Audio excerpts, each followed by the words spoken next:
Unboxing of a Redmi 6A that I bought from China.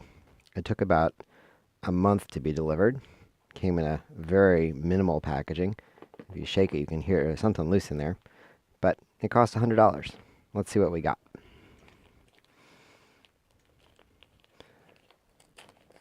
Guess this counts as a tamper evidence seal.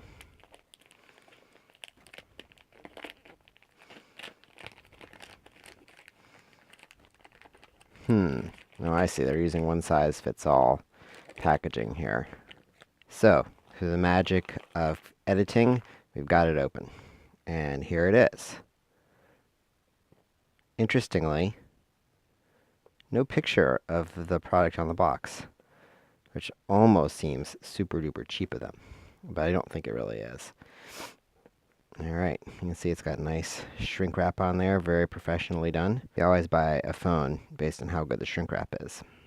In fact, it's a little bit hard to get off. I might have to do some more off-camera magic. Okay, now we can take that pesky shrink wrap off and see what we actually care about, which is the phone itself. Here are the specs. Not too bad, actually. 5.5 inches display. Alright, the big moment. Whoa! Right in the top, which I think is kind of disappointing. I mean, there's no protection there. Geez, couldn't they have at least, like, buried it in there a little bit? And there it is. It looks pretty nice, I have to say. Feels pretty nice, too. Now let's see if there's anything else that we need in order to get this thing going. One thing that's maybe a bummer, let's see, is this detachable or is that part of it? That is part of it. So that's the power supply. Kind of a bummer that there's no adapter.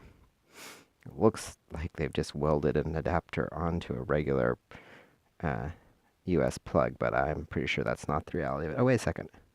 So, it claims this to be a 1 amp charger, which is nothing particularly special. Boy, it sure looks like that should come off, doesn't it? Oh well. Have to use your own power. And then standard USB, micro USB. Nothing particularly exciting there. And the battery's already in it, so we can just go ahead and turn it on. And while we're doing that, we'll take this little screen protector off, or whatever you want to call it. It's actually on there pretty well. There we go. Well, I have to say, it feels very nice in my hand.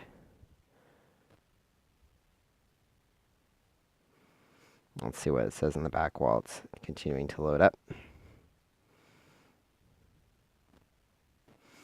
And just stuff about SIMs and things like that. It supports 2 SIMs and a micro SD card simultaneously, apparently, which is pretty nice. And it's running the MIUI 9, which I hear is pretty bizarro.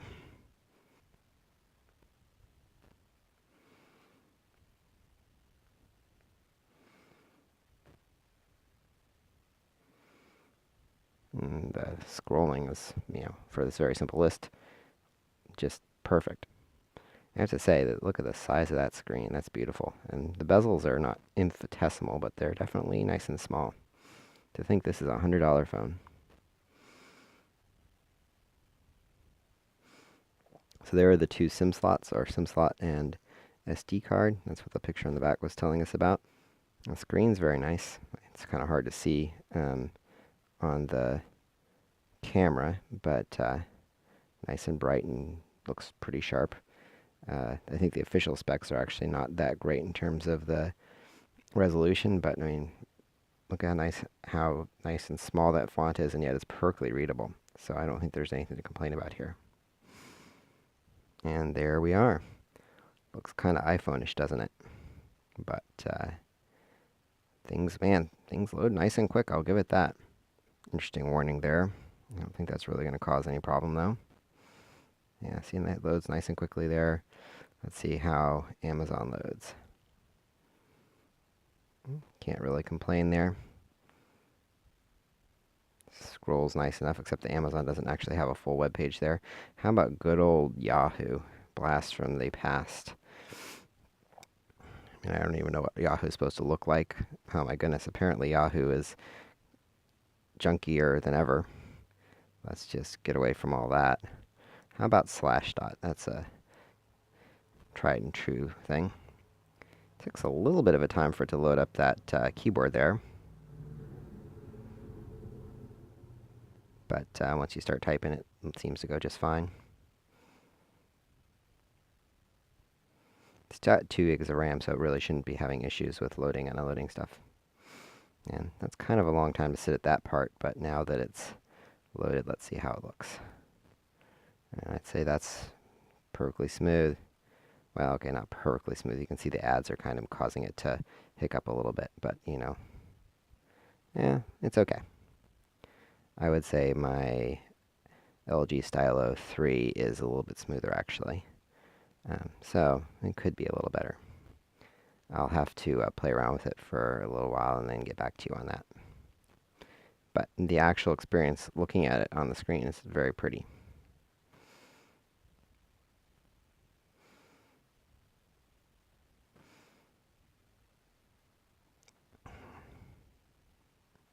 There's your quick options screen. Looks pretty generic.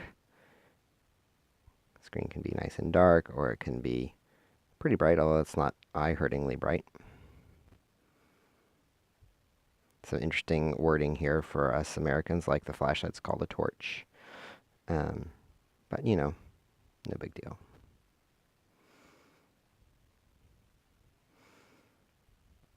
Interestingly enough, now About the Phone lives at the top of the screen, which seems like kind of a silly thing. How often do you really want to know about your phone? Probably only once when you first buy it. And there are the specs. Well, the specs that they're going to tell you about.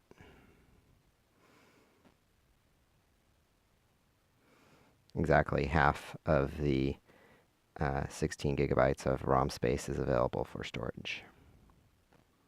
I wonder what verification means. Ooh, look at all those pretty icons.